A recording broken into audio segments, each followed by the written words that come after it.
to Calculations. This is Gary Johnson, and I've got a special guest for us. He, in fact, is an award-winning engineer, has a studio, producer, but he's the first producer and engineer we've had on the show. So, Scott Frankfurt, welcome to the show. How you doing? I'm doing well, Gary. Thank you. Nice to be here, and thanks for the opportunity. I really appreciate it. Well, you know, I came across you from V. Jordan and internet searches on If I Ever Lose This Heaven, which, by the way, you produce, and it's up to 1.8 million views last time I checked. So I am solidly on the V. Jordan bandwagon. Oh, so congratulations on that. Thank you. Appreciate it. Yeah, I want to talk to you about, you're an award-winning engineer. And isn't there a Grammy in your history? We've been certified 4 times. Okay. For me as an engineer, and also the studio itself has been certified. That means you're nominated. You know, you don't get to walk up to the stage, but you get the recognition. Okay. Of the project that's nominated. Yeah. Yeah, because I like to be able to let people know what's the distinction between a producer and an engineer. I know it seems kind of basic. Well, one works on equipment, but I don't know if there's a bridge that it crosses, because you've worked with a wide range of people. And I'm just going to throw a few names out here, from V. Jordan to John Legend to, let's see, Janelle Monáe, Otis Williams, maybe Kool Moe Dee, Sergio Mendes, who doesn't even sing. He does occasionally. That's true, on occasion. I do have some of his out. So yes, you're right. Thank you. He lets Christina do the singing. Christina does all the singing. Yeah, and so you've got to make these calculations on, I'm imagining, how can I bring out the best in these folks? How does that work? Well, that's a fair question. To the first part, you know, what's an engineer versus what is a producer? And it's a loaded answer because it depends on what decade you're in. If we roll back to lab coats, and the guys wearing white lab coats, and they're in there, and the artists aren't allowed in the control room, and you know, this is the stuff of the late 60s and 70s, maybe before that, even the 50s. And because the technology was all new, and it was a very scientific endeavor, you know, to record something.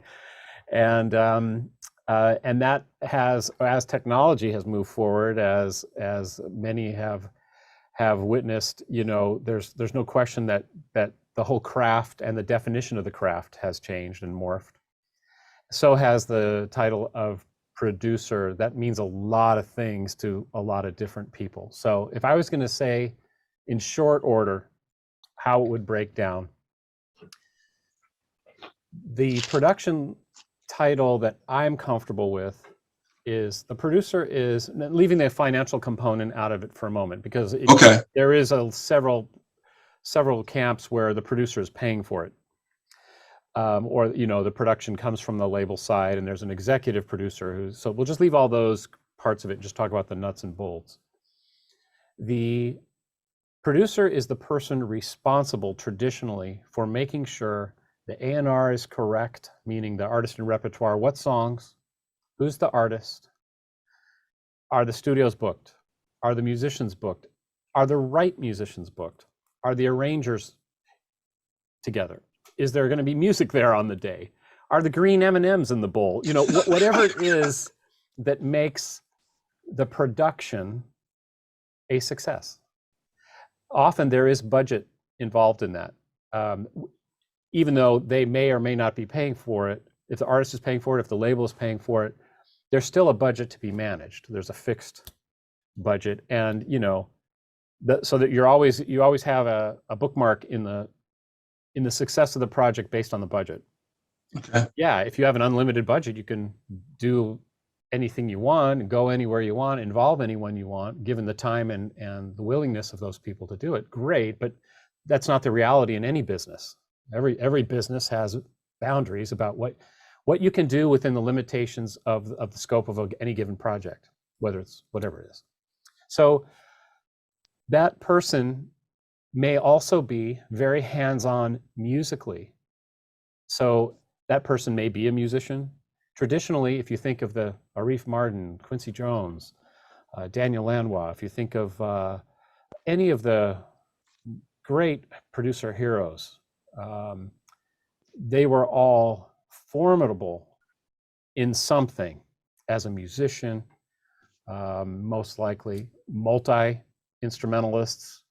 So, and the reason that's such an important skill is because if you're trying to draw out as a producer the best from an artist, you must have some understanding of what they're going through. So I look this way when I talk to singers, because my ISO booth is right off to my right. So if I look over there and I know they're under or they're over or they're rushing or they're whatever it is they're doing, how I say that and with what credibility I say that determines how they feel, and how they feel is going to determine what comes out next. If I can get someone to dream a dream bigger than their highest thought, I've had a good day. If I can, as a producer, say, you know, I think you have this note. I think you can do it. I think you can maybe reference this, you know, and I'll throw an idea in there, like maybe a little Janis Joplin here, a little Gladys Knight there, or, you know, and just saying that little thing says, oh, you know who my heroes are. You know what you're looking for. I can do this. And then all of a sudden the rib cage opens and out comes the thing. You made a connection. You establish a connection. Yes, and it takes time with new artists. You know, it takes time. That there's a trust that has to build, obviously, but that's what a producer might do. They might give guidance to every single track in the recording, or they might parse that out into different areas, different people, and you know, find a way in that project to give it leadership without necessarily being hands-on. So as we like to say, you know, some producers are they're masters of the telephone. Some producers are frightened of the telephone and they just work with the musicians and they just work on the song. And everything in between, Gary, any combination of those skills. There's another skill that I think a producer usually has is there's a little bit of salesmanship, because sometimes you have to sell the dream before people can reach for it. So if you are talking about a song and the artist is going, I'm not hearing that song at all. I don't know why you'd want me to sing that. Or maybe they've written 5 things, and the one they're really keen on isn't the one that's speaking to you. Your instinct, my instinct, a producer's instinct is just not, but boy, this one over here, whoa, that's the one we want to do. And so that intuition is part of a salesmanship, keeping the number one thing here we're trying to do, in my mind anyway, as a producer, is make the world a better place, give people something to hear they can relate to and that they love. Take that artist and take what they do, this beautiful thing that they do, and somehow translate that out of these, my speakers are black boxes with, you know, disconnected from any visual, and make what comes out of these magnetic cones or my earbuds or whatever it is I'm listening on, and make that compelling, make it touch me, make it resonate with me, communicate the song. All of that is the very difficult job of a producer, making sure everybody's safe post-COVID. That's a very big deal. It takes up, I don't know, if I lost maybe 25% of my workday just managing and testing and confirming and making sure everybody's okay. Anyway, I'll be grateful when that's no longer a part of our day-to-day. But the point is, whatever the headache is, the headache du jour, you don't want anyone involved in the production to feel that. You want to create a place where people not only trust the producer, but they trust the whole environment. And that's why, you know, here at Scott Frankfurt Studio, we are committed to getting those details, thinking through ahead of time anything that would keep someone from being creative, feeling safe, feeling like I say, it's a very emotional thing, whether you're playing a solo or whether you're singing it or whether you're writing the bridge. Whatever you're doing, it's a very emotional and personal thing. No one cares how great my kick drum sounds. No one cares how groovy that little riff that I suggested was. No, nobody cares. What they care about is, I love this artist and I love this song, and I want to tell all my friends and I want to enjoy it. And for me, I don't know, I'm in my late 50s. And so I'm still getting up and doing this since I was 16 years old. And I love it every day like I'm a little kid, because there's a goosebump that comes with the camaraderie of working with artists, working with our in-house team, working with whoever's involved in the artists team. And then at the end of the day, you have something you play back and people are excited or cheering or crying or smiling or whatever they're doing. And you just get that feeling all the way up your arm and down your spine. It's like, wow, that did not exist this morning. So that comes through. That comes through in your videos. Oh, I watched your videos to prepare for this, and I'm like, I'm feeling it too. I'm like, I feel like I'm in it. I must have watched If I Ever Lose This Heaven 100 times, and I'm like, all right, so look at V, look at Verdine, and you turn around and go, hey, everybody, let's go, you cup your hand, let's roll. Getting all the cats in the bag. Yeah. Did you see the Janet Jackson documentary? Now, a recent one, or it was just on this week. It's a 2-part documentary. I didn't see anything this week. Okay, what you described. I love Janet, though. I mean, are you kidding me? I can't wait to see it. It's on Lifetime. I'm sure they'll rerun it, but it debuted this week. What you described, there was a scene in part 2 where Janet's in the ISO booth. They're working late at night. Jimmy Jam basically tells her, no, you can do better than that. I mean, these are my words, but he basically was saying, you can do better than that. And she was like, they had a long day. They were really weary, and Jam just wasn't accepting it. And to the point where Janet's like, and then Terry came in, and he said something to Terry, then they started laughing. Then Janet really got annoyed. What are you guys laughing at? And he's like, nothing. And so she said, I don't know what you want, Jimmy. And Jimmy's like, sing the song, and he was kind of trying to really get her. She got pissed. She walked out. But the next day, went back in the ISO booth, bam. Yeah. Rhythm Nation. Exactly. And the thing that I love so much about that is that, there's enough trust there that relationship survives.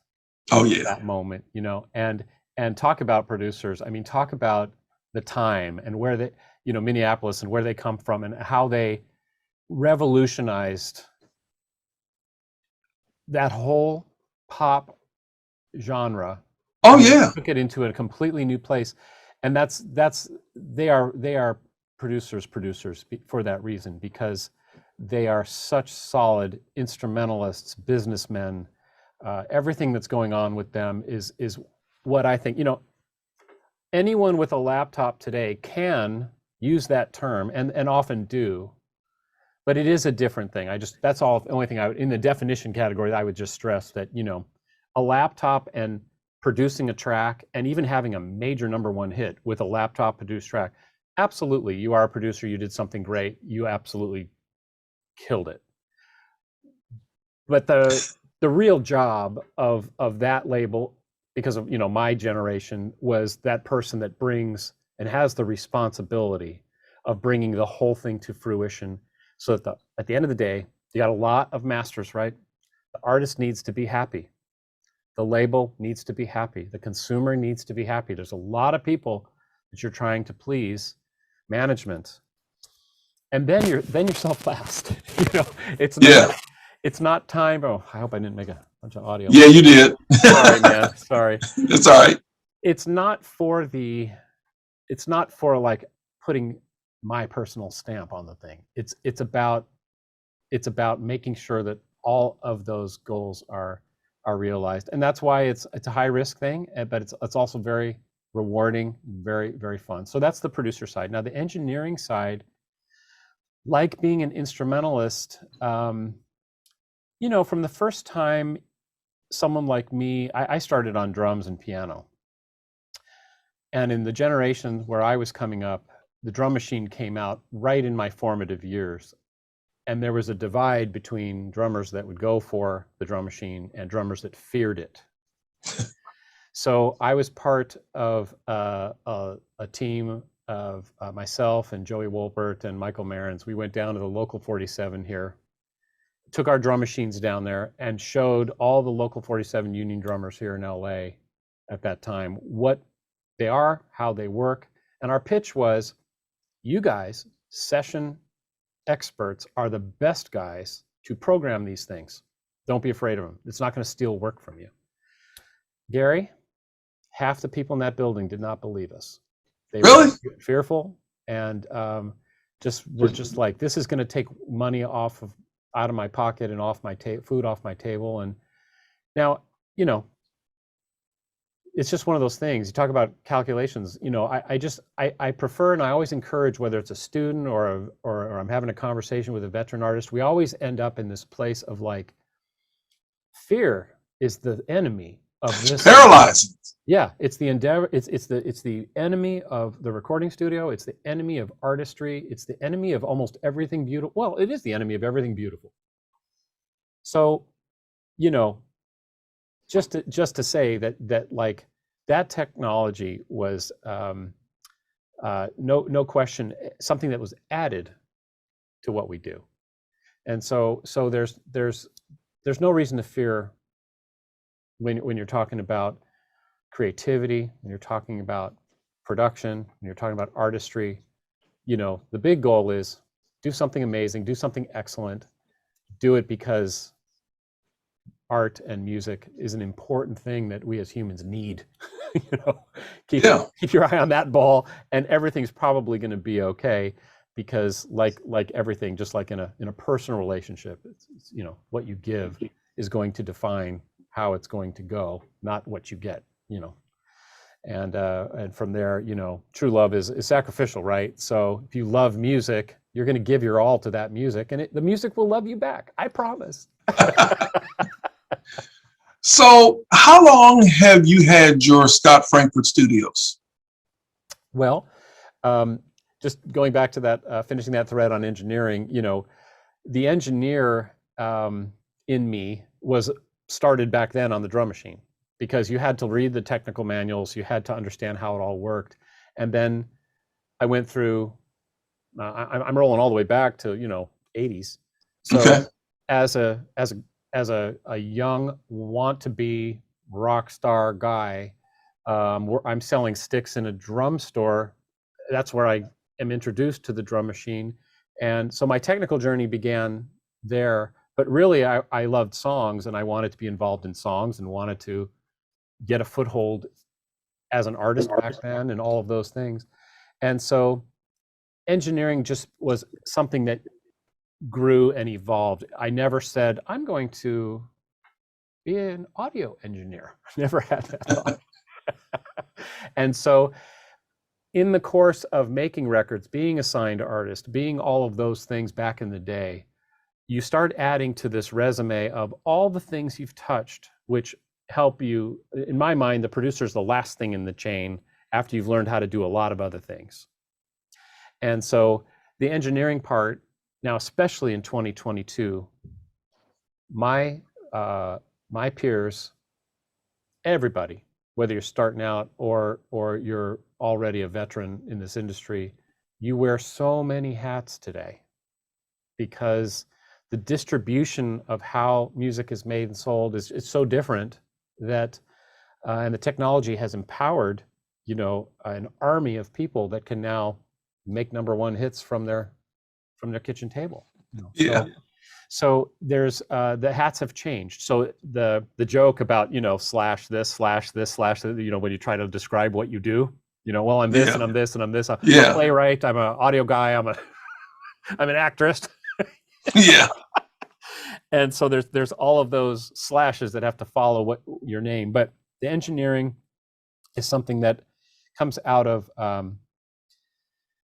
again, trying to make the artist thing happened back in the 80s, 90s, being signed, having a budget, buying my first console, buying my first microphone so that we could put out our records, you know, and then growing as an arranger, letting other people, learning from other producers, which I have much to say about that, but, you know, learning from others along that road, you know, just basically necessity. You had to and wanted to learn how to make things sound better so that you could have more effective song at the end of the day.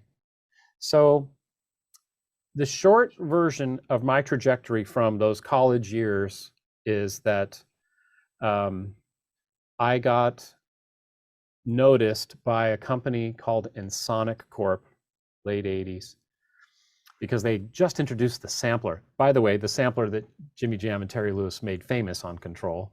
Okay. 4, 3, 2, 1. All that stuff comes from the Mirage sampler. All right. And you know, all of these interesting sounds that they were using, the brass hits and the orc hits and all of that stuff was like, there were these $100,000 keyboards like Fairlights and $200,000 keyboards like Synclaviers and $250,000 in the 90s or whatever. And then there was this $2,000 box you could get called the Mirage, and that started to proliferate. And so all of a sudden that started to change music. So I got a job at that company, and for 10 years, my job was, they're in Pennsylvania, I'm here in LA. My job is to meet these luminary artists and meet these, you know, from Herbie Hancock to the band Chicago to Earth, Wind and Fire to Marcus Miller, this one, that one. My job was to, Paul Jackson Jr., go to their house and sample them for an Ensoniq sampler. So I'm just grateful to this day that was the catalyst that put me on a path to do something I love. And you know, so going from Ensoniq for 10 years, unfortunately, but like things in life, things change abruptly sometimes. That company was bought by Emu Systems out here in California. My job disappeared overnight. This cushy, wonderful thing. Yep. Doing that for a decade. It's like, okay, now what? Well, parallel to that, pursuing music while I had this job, making samples and sounds and sampling everybody, I was able to, I had about a 7-year run of just record industry only, just doing projects and projects and projects and projects, learning the ropes, getting involved full time. And I think at the age of around 40 or so, I was looking at my then wife, my late wife, Jody, and she was older than me by about 14 years. So I was just thinking, you know, in about 10 years, am I still going to be chasing record labels like up and down through the thing? And, you know, is this really what I'm going to be doing when she's at the tender age and all that stuff? And decided that I missed the parallel career of sound design and the record industry next to each other, because let's face it, I had prototype synthesizers and all these cool things. That's really good on a session. And then the session world would inform me on the technology side. So this symbiosis of these two industries dropped out of heaven for me, Gary. It just literally, it was just, they just worked great, and it helped me define, you know, making better choices along the way. Like as a young drummer, you know, trying to do this stuff. Am I going to drive, you know, 4 hours to Palm Springs for $75 to play? You know what I mean? It's just like you start filtering because you have something to sustain you. And that's how. Those are the calculations. Those are the calculations. Yes. Yes. Wow. So you don't even realize, well, I didn't realize it was happening at the time, but yes, I tend to be, the older I get, the more I lean into those intuitions, you know, and I can see the matrix a little better now than I could back then. But back then it was just passion driving the next step, which is, what about the next album? Can it be better? What about the next song? Can it be better? And anything that would help that, technology, relationships, business opportunities, anything that would do that. So the Scott Frankfurt Studio was established at the end of after that 7-year period of just records. One of my biggest competitors, Eric Persing at Roland Corp. So Ensoniq Corp over here, Roland Corp. Roland makes all the synthesizers you see. I was going to say they're the synthesizers. Yeah. So there was Ensoniq synthesizers made in the US, and then Roland synthesizers made in Japan. And their stuff was just butt kicking. I mean, it was so great, you know, and like, so I would be responsible for making the demo music in a given synthesizer. And then there's this guy, Eric Persing, over at Roland, just like, and I'm listening to that stuff and going, how is he doing that? That is so great. And so I just felt like I was chasing him forever. And then we eventually met through a mutual friend, Richard Souther, great artist, good friend. And so Eric and I, in a way, were like destined to be friends, but we couldn't really hang because he's under an NDA for Roland and I'm under an NDA for Sonic. So what do guys talk about? You know, talk about your work, right? So, you know, at least. And for those who don't know, NDAs are non-disclosure agreements, right? So you can't talk, right? So we didn't become fast friends at that moment, but I had so much respect for him, just loved him. Did some music projects together here and there. Anyway, after this 7-year period, I was thinking, you know, I missed this symbiosis. I think I'm going to put my hat back in the ring for sound design. I'm going to call Eric, just ask for some advice, because, you know, there's a trade show that we have every year called the NAMM show, National Association of Music Merchants. And it's at Anaheim Convention Center. It's a massive show. And all the musicians go there and, you know, hang out and look at each other and say hello and see the new gear and all that stuff. So I was going to go and pass out business cards. And so I was calling Eric. I said, Eric, I'm thinking about doing this. Any advice? And he said, Scott, we were talking about you yesterday. I assumed you were still making records, that you wouldn't have any interest in jumping back in, but can I see you tomorrow? And the next thing I knew, 13 years had passed and we created some of the most award-winning virtual instruments, Omnisphere, Keyscape, Stylus RMX, Trillion, used throughout our industry. And it's like a major part of my life. And towards the end of that 13 years, which would have been about, I don't know if I've got the math completely right here, but 2016, 2015 is when, again, I'm still running in parallel. I've got Spectrasonics going full bore. And the studio, we're doing on our 3rd or 4th Sergio Mendes record, and all of the projects that surround Sergio's orbit and all the things that I had going on. So I was sleeping 4 hours a night. I was just my health was starting to go. I mean, there was just like too much. And so we mutually agreed and found a way to, I still collaborate with Spectrasonics on things, but I'm full-time. That's when the sign went on the door. And it changed from my publishing company from the old days, Bleach Bros Music, to Scott Frankfurt Studio. Just as a quick aside, because I think it's maybe a little bit of color on me. My late wife, who I was married to for 18 years, she passed in 2006. And I had a wonderful marriage. We were like this musically, and released many albums together under a gospel band called Street Called Straight and all this stuff. Anyway, it was devastating. I didn't know that at the age of, I think I was in my mid 40s at the time, I didn't know that I was going to recover from that loss.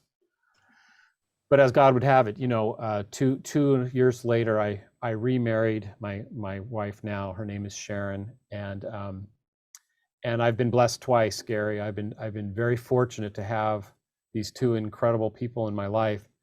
And if it wasn't for Sharon, don't know that Scott Frankfurt Studio would even exist, is where I'm trying to set that context. And because she has been a complete partner in all of this, and an encouragement and on, of course, in life, but also in the business. And so, you know, we had to change over how this studio was run and harden it up so that third parties could use it, and to accommodate the talent that was coming in through that door, which to this day, I use grateful a lot, because I still can't believe the people that cross that threshold. I still can't quite believe it.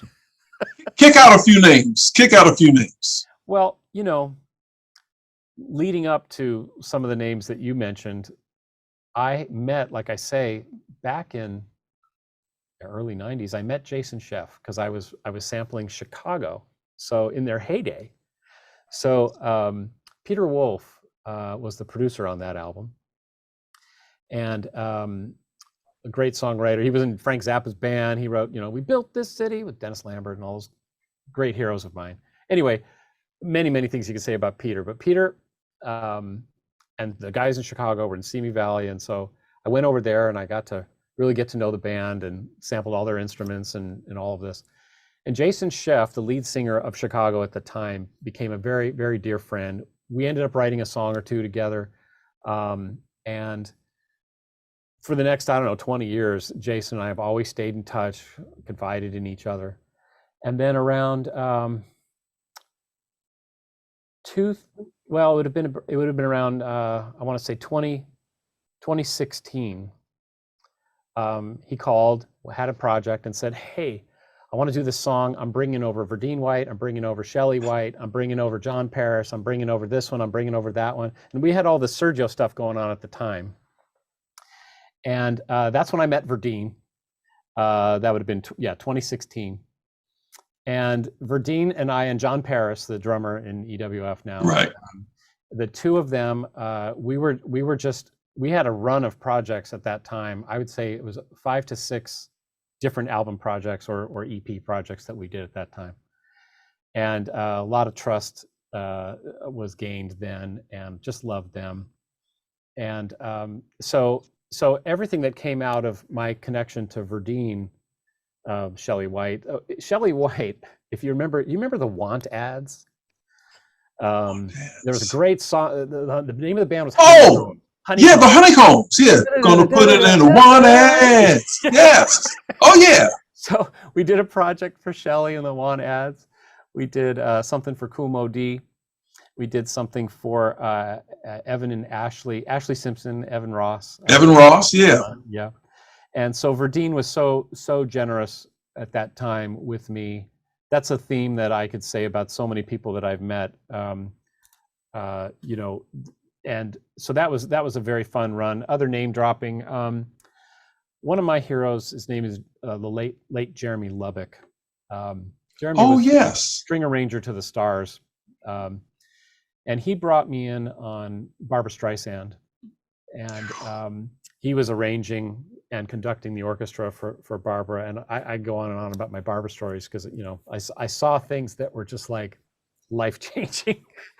She's a consummate professional. I've seen all her specials. Yes. Even Flying with the Dog and everything, Yeah. Say what you want, you're right, because there's definitely she gets things done in a way that only she can do them. She's an intense person, but I will compliment her in this way. And it's a long story, but the short version of the story is 100-piece orchestra, 4 hours late, rolls in.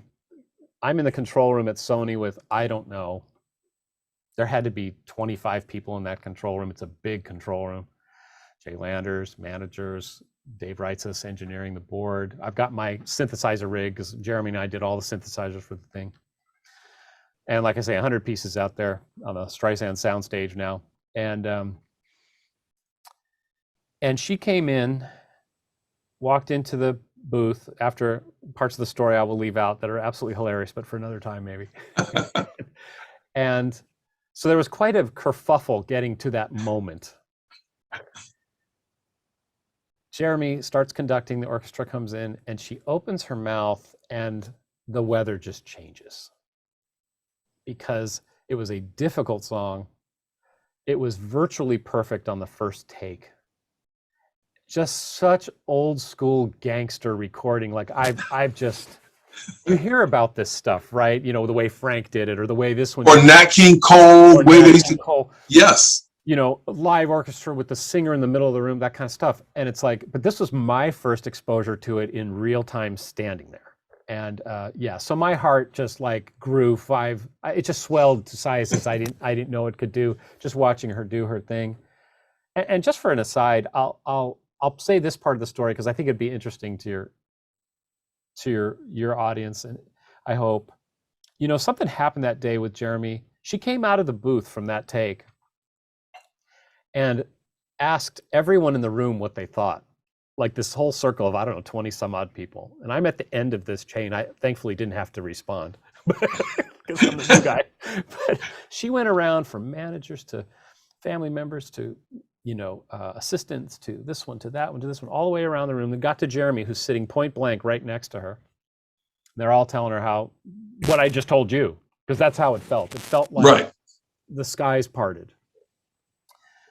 And Jeremy looked over, his, gruff Englishman, love, I think you've got a better one. And she said, thank you, and went back in, did a better one. Wow. And it kind of like, that's the day I learned that sunshine and credibility are two different things. You want to be credible, you tell the truth. You want people to smile at you, you tell them what they want to hear. I learned it that day in a way I've never learned it better, because Jeremy had the integrity, the honesty, and the onions. Yeah. To tell her the truth. Right. And it was better for the project. It was better for the music. And I learned so much from that. So, but she came out. That's a confident person to come out and ask. Yes. 100%. Wow. Awe-inspiring. Well, anyway, so let's see, back to sharing a little bit. So I met one of the great engineers at the time. This is, I can't remember if it's 10 years ago or so. A young man by the name of Darius Fong. He did his 7 years of dues with the great Bill Schnee, who owned Schnee Studios here in North Hollywood, another hero of mine. And he was working there as an assistant. And anyway, there was an opportunity of about a year or two where Darius worked here. And he got the call from the Sergio Mendes people and asked if he could hire Scott Frankfurt Studio to do some overdubs here, because they live kind of in the neighborhood. And so that's how I met Sergio. Was through a friend who was a great engineer. And then in the course of years, I want to say it was 6 or 7 albums we've made, one of which nominated, and great record. And the thing about Sergio is, and again, just name dropping here, because you had asked, who are some of the people that have come through here. But when Sergio and Christina arrived here, there's just something about the people that really have the goods. They're just so nice, and they're so confident, and so human and normal. It seems like there's this middle tier where people are not very nice. I don't know what it is, but the real great ones are just so approachable and so kind and so generous and willing, and they're not afraid, Probably seen a lot too, because I remember growing up, my father had Sergio Mendes in Brazil '66. Yes. So yes. I've got those albums. So yes. And he's been around. I remember hearing those when I was growing up. My dad had those records, and it was amazing to meet and host them. And then eventually I sort of became as the owner, solving problems for the other engineers. Then it just ended up being, hey, Scott, why don't we just have you do it, since you're popping in and out all the time? And then that went very well. Trust grew. And then album after album after album. So the hallmark of Sergio Mendes for many decades now is that he loves to collaborate with young, new talent. Yes. So from will.i.am to Janelle Monáe, even John Legend, who, to Sergio is a kid. I don't know John Legend that way, but to Sergio, yes. Oh, yeah. And so the fact that he is so open-hearted and generous and loves the freshness of those collaborations was such a gift, godsend to us here at the studio, because we were able to have a front row seat. Now, no question, I'm engineering it. I'm supporting Sergio in a lot of different ways that, and supporting his co-producer Mika Moody, and just supporting any of the producers involved that he would co-produce with on occasion. But mainly, just to be in the room for all that time with him, years, is one of the great joys of my life and career. So through him, through Jeremy, another man I would hasten to add is Mervyn Warren. From the group Take Six. Mervyn is I got to say a sentence or two about Mervyn, because I think he's Sure. one of the great talents of our generation, like Jeremy, who I think was a modern day Brahms. I think no one hears music quite like Merv does. And I think Merv is, and he's had his success, there's no question about it. Yep. But Mervyn is, I think, one of the true greats that are still here doing it. And Mervyn brought me in to his Whitney Houston work. And, you know, we did 3 or 4 tracks, mostly drum programming, a few synth sounds on the Christmas album that Whitney did called, the title of the album's I'm blanking on, but it's the only real, you know, it's the one that everyone knows around Christmas time. If you're listening to Houston, you're holiday, something holiday. Anyway, it's from a time. I got it back here on my shelf. So yeah. CD. Holiday Wish, is that the name of it? A Holiday Wish, something like that. But it's at a time where, you know, a lot of things were going on with Whitney at the time. But I think that he captured her amazingly well, and that project was so fun because, like I say, I come from the drumming world, and you know, my mom would, like, I'm her little drummer boy, you know, all that. Anyway, the point is, when we did Little Drummer Boy, and Merv said, "Cut loose, man, have a good time," I went ham on it. I just went crazy on it. So it's like Whitney, Merv, and Scott doing all the crazy. Like, I was just like, okay, let's see how we would interpret through that incredible voice and this amazing arrangement and production that Merv is doing. I'm going to let this fly. I'm going to come up with every little idea I could think of, and Merv is not shy about drums. Okay. we had a good time, and I love that I got to be a part of that. But you know, loyalty in this town is hard to find, and when it's there, it really is important and meaningful. And Merv is one of the most loyal producers. He's so good to his people that he uses. He always, even if he can't use me on a project, he'll call me. He'll say, "Hey, listen, this is the situation here. Are you available then?" Whether we can connect on that particular one or not. He's just such a pro and such a good man that he appreciates that. And what is that? You want to calculate something? Guess what being like that does? It means that when his number pops up on my phone, I am on that call, right? Yes. Because he's loyal to me. He cares about me. Right. You know? And I try to think like that with the people that are around us here at Scott Frankfurt Studio, because we hire on personality more than technical, because technical can be trained, but the heart can't really be. You got to have a good heart to do this here, because we talk about building. I always tell people when I used to give seminars, you can be the most talented person in a room, doesn't matter. Yep. But if you don't know how to build and maintain relationships, you're done. You're just done. And that's what it's all about, building and then maintaining those solid relationships, because that's how things get done. I agree with you 100%. Yes. So those were some of the great names. Manhattan Transfer, I mixed an album not that long ago for Mervyn.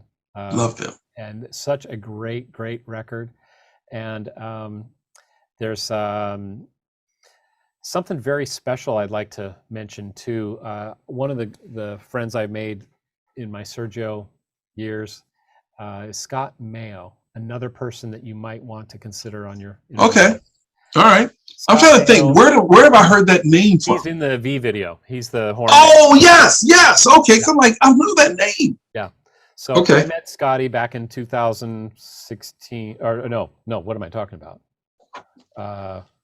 Going back to early 2012, 2013, something like that, when Sergio started here. And Scotty is the music director for Sergio's live show. He plays on all the records. He's a co-writer with Sergio. Incredible man. Incredible. And I don't throw out adjectives like this if I'm not serious about it. You know, he really is a multi-talented artist and a great person. And he has been working on a Brazilian album called Meio Brasil. And it is, I hope this thing goes straight to the top, gets noticed by Neris, because I think it's, I mean, it is a love letter to what he has learned and loved being a part of Sergio's orbit all of these years. And I had the great privilege of mixing that for him. We just finished it. It's not out yet. Okay. Scott Mayo. That's all right. I've already written it down. You'll love and it. Whenever you have stuff, you know, you can just shoot me an email and we can start promoting it. Yes. I want to shift gears and ask you a question, and then do a call, then do kind of like a call out some names, kind of a call and response. I'll try. But how many recordings have you had your hand in on? Wow, never been asked that. I'd have to just average it. I don't know. I know it's 4 digits. I don't know exactly. Wow. As far as like some role, whether it was as it's just some role. That's what I said. Had your hand in it. Sure. It's wow. It's in 4 digits. I just don't know if it's a 2, 3, or maybe a 4. But it's 4 digits is enough.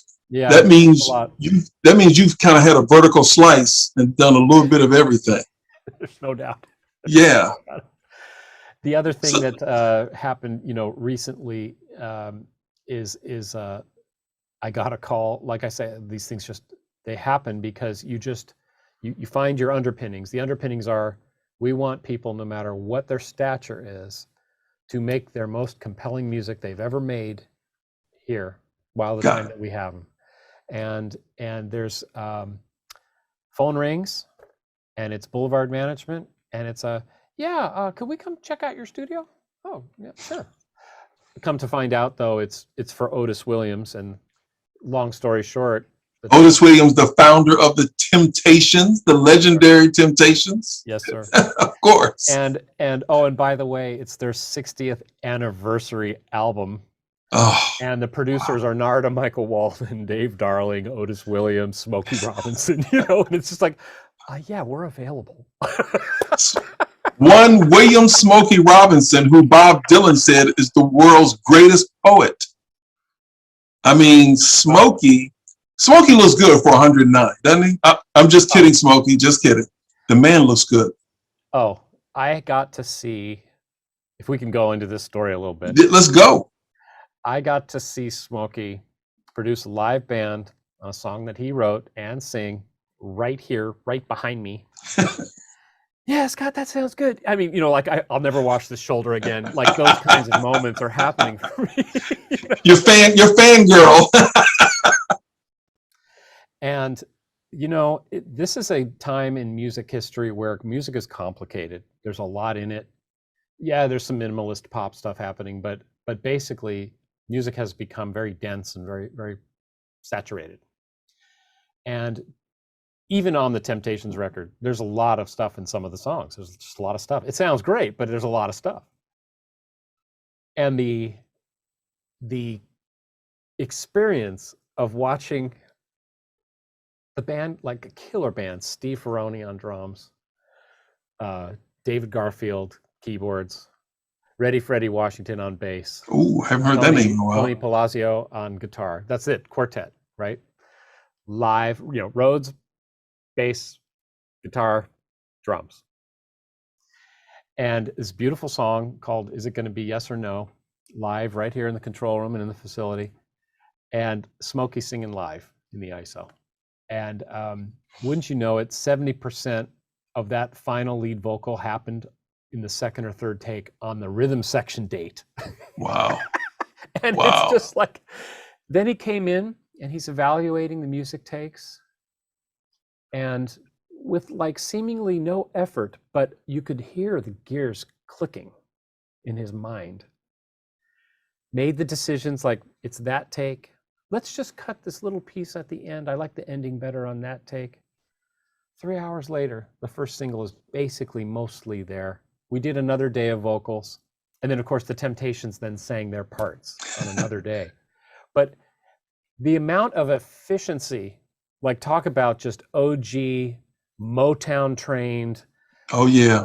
Career experience, just this like, and enthusiasm, just the joy of it is still there. He still is excited, I bet, or at least appeared to be just as excited here doing this for the Temptations and for Otis. I mean, it just pinched me. It's like, I don't even know how to. Probably the same excitement like when he was at West Grand Boulevard in Detroit in the original studio, right? Hitsville. Right? When he was like 19 and 20. Yeah, exactly. Yeah.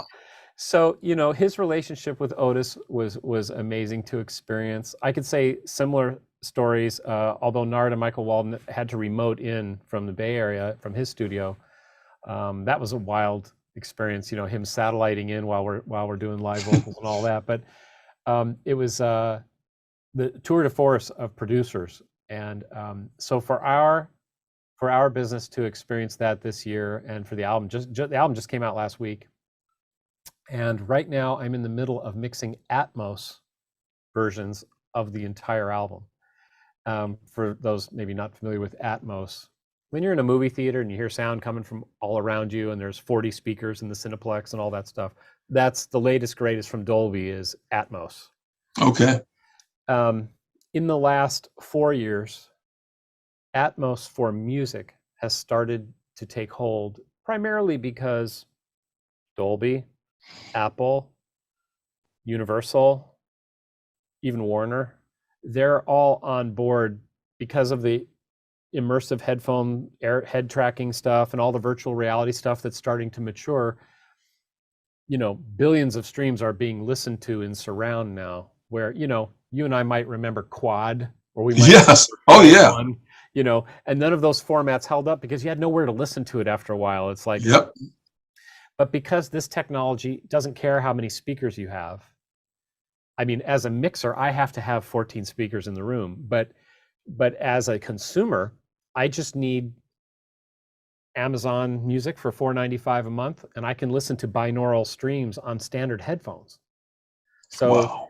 They're just flooding the effort to create this. So I decided to jump in, installed an Atmos rig, working with Dolby and working with those folks. And so right now I'm mixing the Temptations 60th anniversary in Atmos.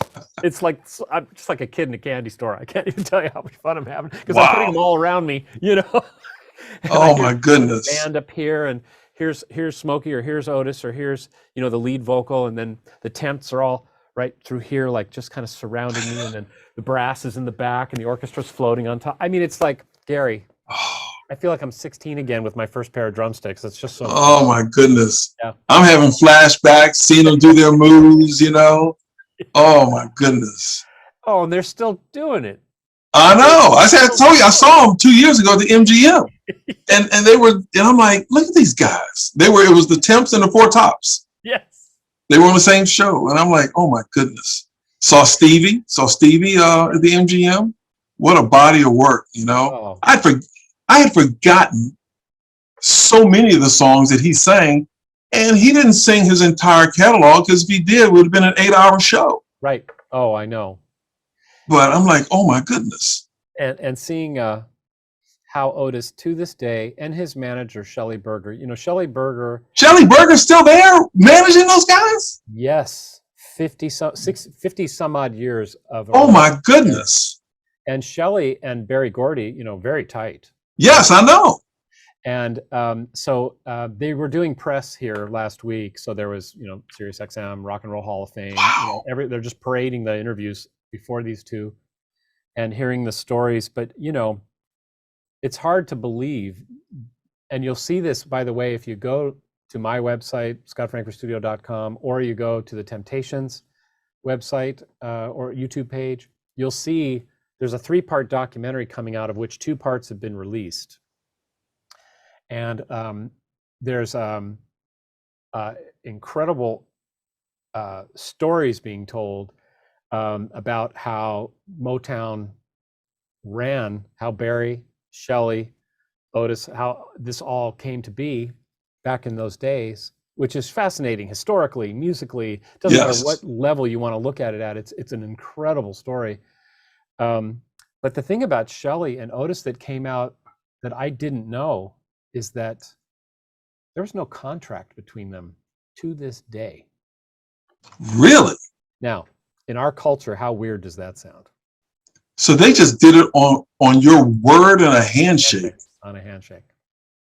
Their words, you know. Wow. So it's like it was so 6 so decades. inspiring, you know. And I honestly, in our litigious culture and the way people think these days, you know, that has got to be the most rare thing in the world, because society can barely function without agreements, you know. That's the epitome of trust.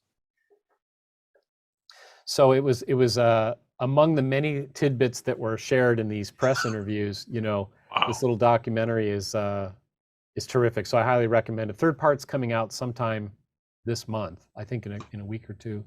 Well, I'm going to do a print feature on where we're going to do this. So there's going to be a print feature on Black men in America and on calculations, and then I can insert some of those things. Oh, wonderful. And then they'll also be blurted out on our social media, on our Facebook, Twitter. So it's going to get a big blast when we get this out.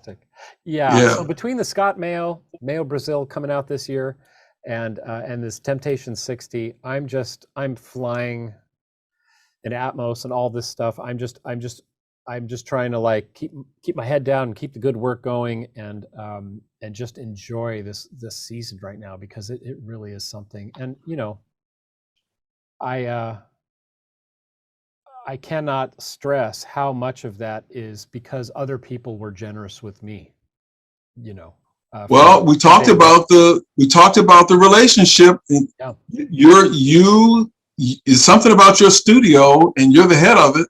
People feel it. You know, I want to take about, maybe it seems like a long time, but it's not. But I want to take about 5 minutes and show you in action with V on If I Ever Lose This Heaven.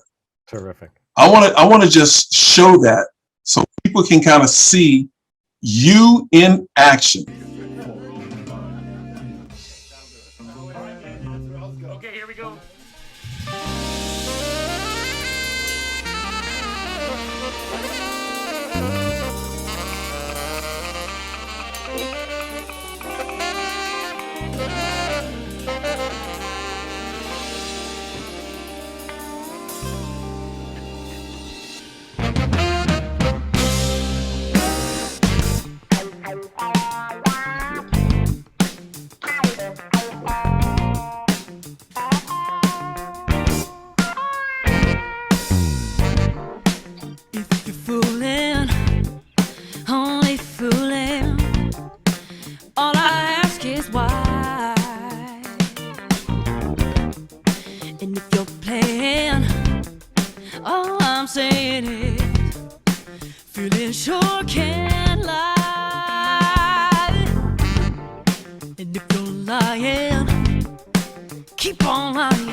Drop me, baby, you still got me.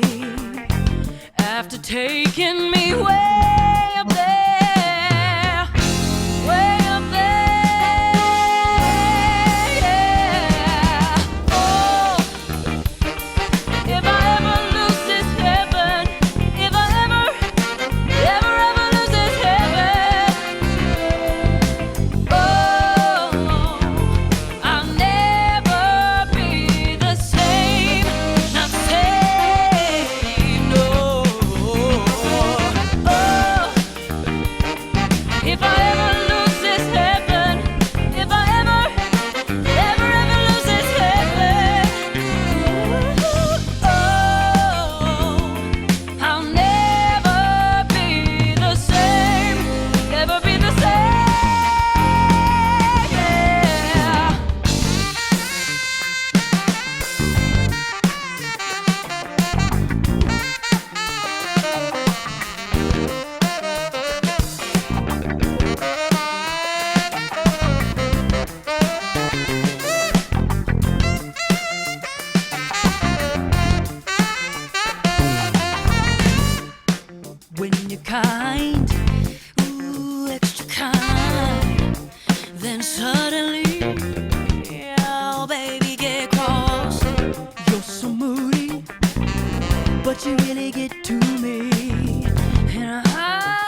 Woo, Scott.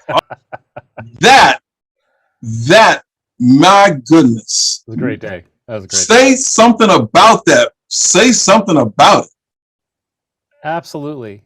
Well, there was so much joy that day. It was not a big budget production. We're not in that business. We were following through on a great recording for a young artist that I care very much for. So the story, which I'm sure part of it's been told, but from the Scott Frankfurt Studio perspective, would have been 4 years ago when another mutual friend, bass player, said, hey, we want to do this project at your place, Scott.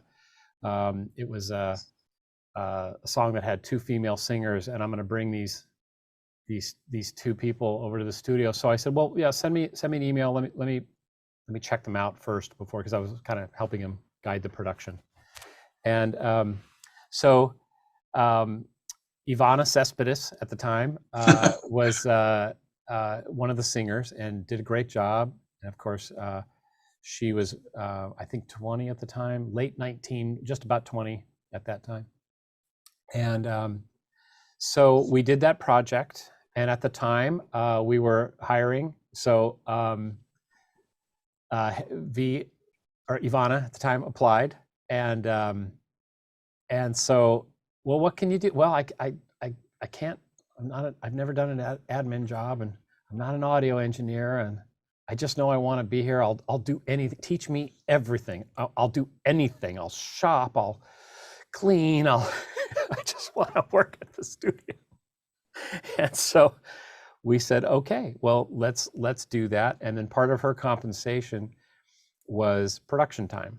So the idea was that, when that time came, when she was ready and knew what she wanted to do, we would do it. So our relationship with her grew over it was about a 9-month period.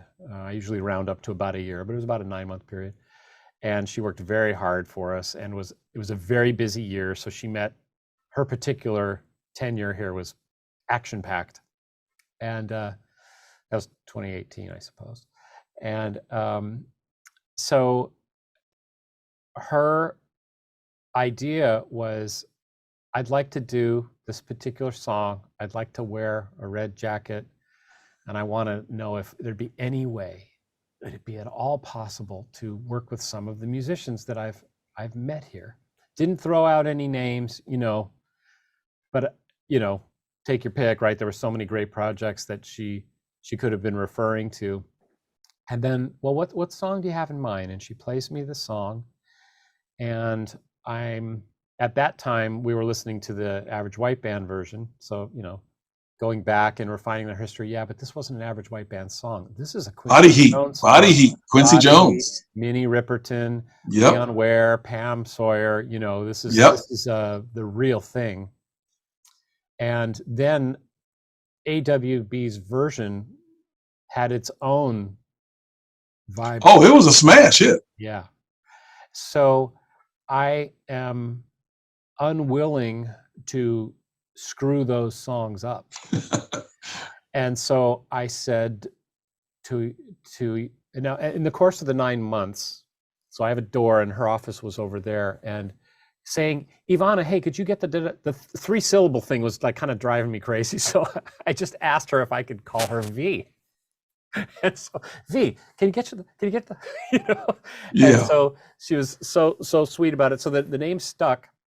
And so V now is telling me about this song. I'm looking at it, and there's no question. She comes from a formidable, music background, plays piano, sings, has some, up and coming acting ability. And, she's got a lot of things going on. Pretty girl, all that stuff does not hurt you in Los Angeles when you're trying to make a go at it. But, no real experience. So I begged her. I said, I want to do this song with you, but you can't just do her R&B licks all over this thing. You need to study the original song, every single inflection, every lick. And she was brave enough to do that because, let's face it, those are guys singing at the top of their tenor range with grit and muscle and power. And so she can get in the range, but you know, there were a lot of things to traverse as far as like, where's this energy going to come from? And we'll make it yours. You can take it where you want to take it, but first learn the original. And she did it. She did it. She came back and knew every single riff, every single lick. And then we were. She told me she listened to it over 100 times. That sounds about right. That sounds about right.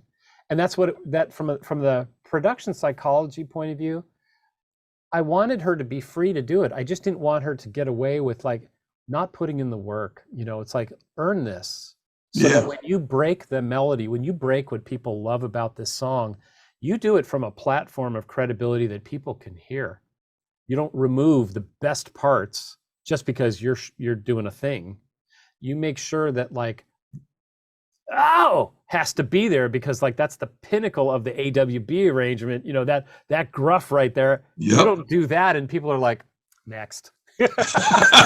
Yeah.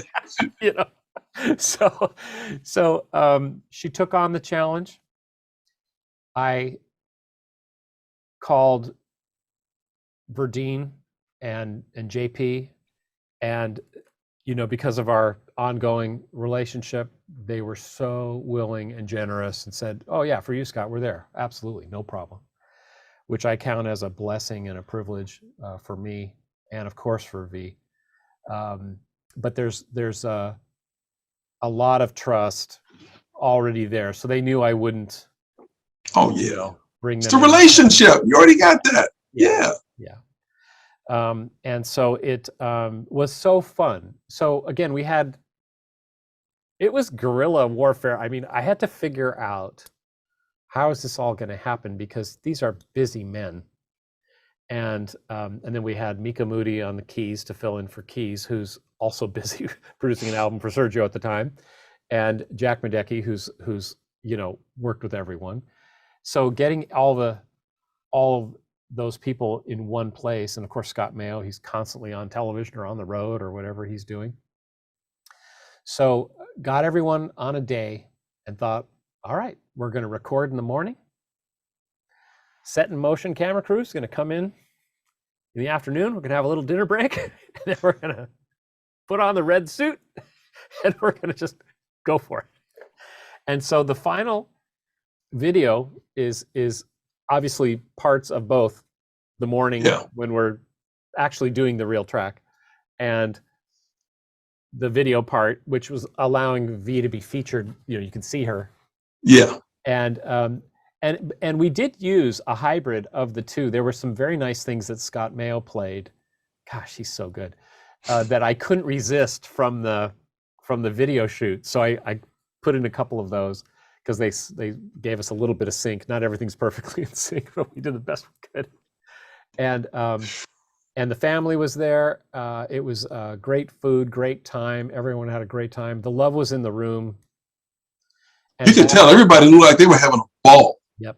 And our staff worked extremely hard to make sure everything was comfortable and prepared. V's family worked really hard to, you know, cater this beautiful Cuban meal. And then the camera crew like had to just get in, get it done, and do it. And Jack, the guitarist, he has been helping Sergio for years and has actually played in Sergio's band. And I met him through that. And he's now, you know, co-arranger, co-producer with me on so many projects now. I just love him.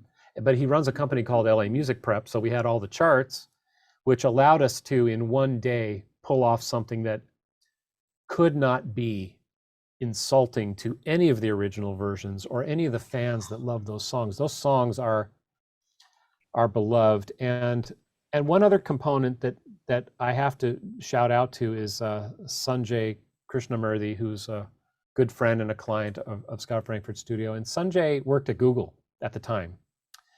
And he helped me figure out, because I'm not a YouTuber, so I didn't really know how to put that video out, really.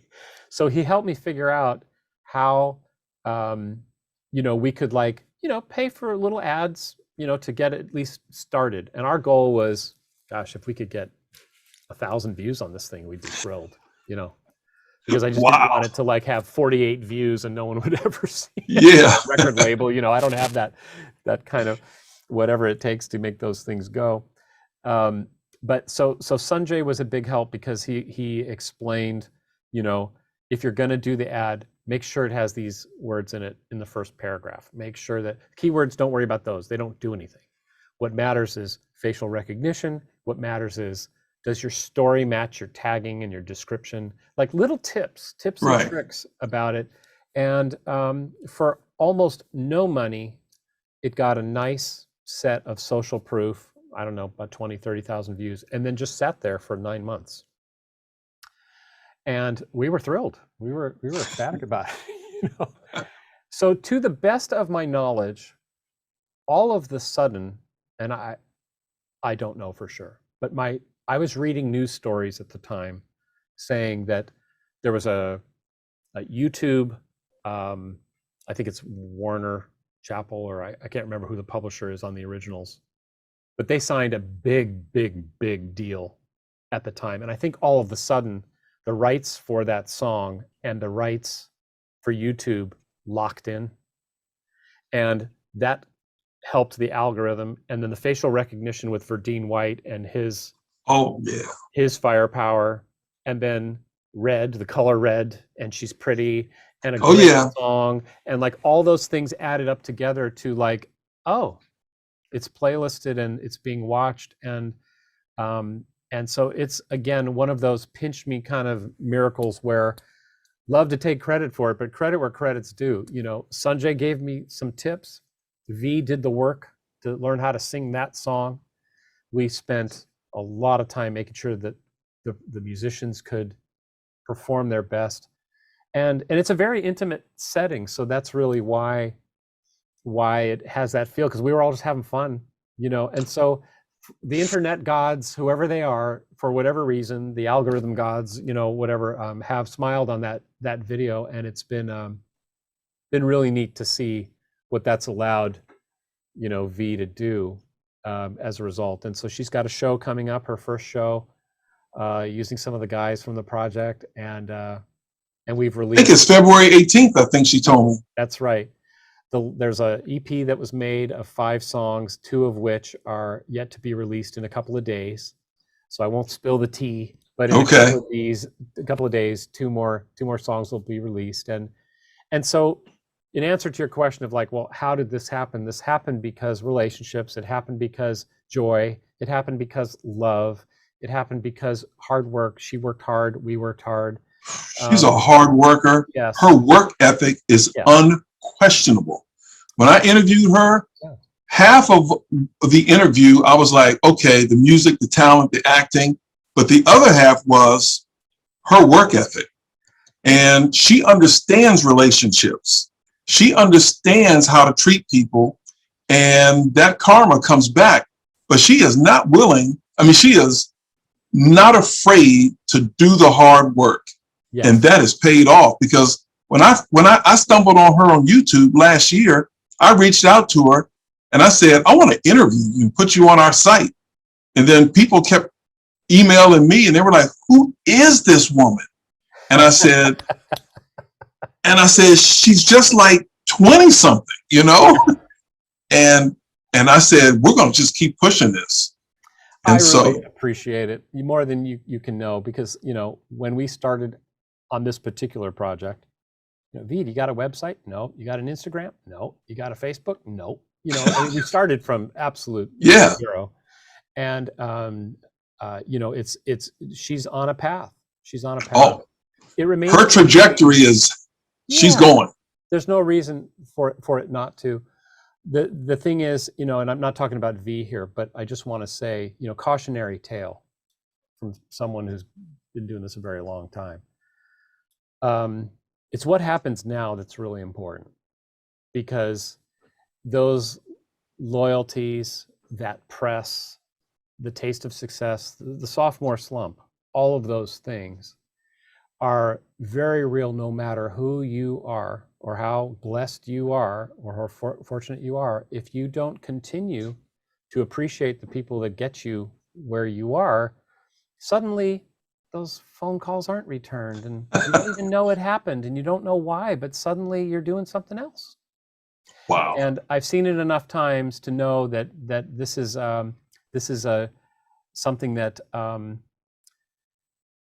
people that are truly going to stay in this business, they really have to be the real thing. So I personally have invested in V because I think she is.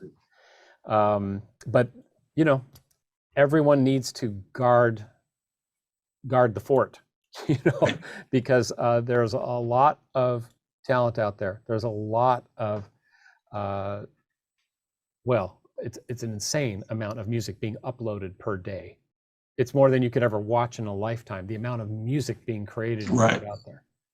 To get any eyeballs at all is such a gift of circumstance. And there's you know, the common sins of men, right? You can get arrogant about it, you can get selfish about it, you can fall into traps. And so I wish the best for artists when they're having a little bit of success, because, you know, even legal stuff, like you can get into a situation where, okay, you get signed to a deal, but then you're lawyering it so long, no one's excited about you anymore. You know? And this is very real. At the same time, you don't want to be unprotected, you know? Right. So there's a lot of this that I hope for V. I think if she stays buoyant, loyal, honest with herself, there's no stopping her. No stopping. There's no doubt. We shall see. We shall see. No, I think she's the next big thing. Oh, that's great. I got a final question for you. Sure. Is there anything that I haven't asked you that you want to talk about? Well, thank you. That's very nice. Well, first, I'd like to say that it's been a joy and an honor to have this conversation with you. Until you reached out to me, you know, I really appreciate you doing that. And Thank you. share a little bit of my story on your platform is a real honor, and I wouldn't take that for granted.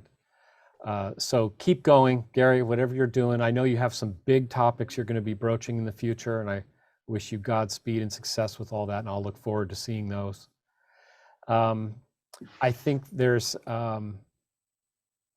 Scott Frankfurt Studio is a place that you can look around and go, wow, you know, there's a lot of stuff here and there's a lot of stories and a lot of success and all of that, but it's really born on the fact that the generosity of folks.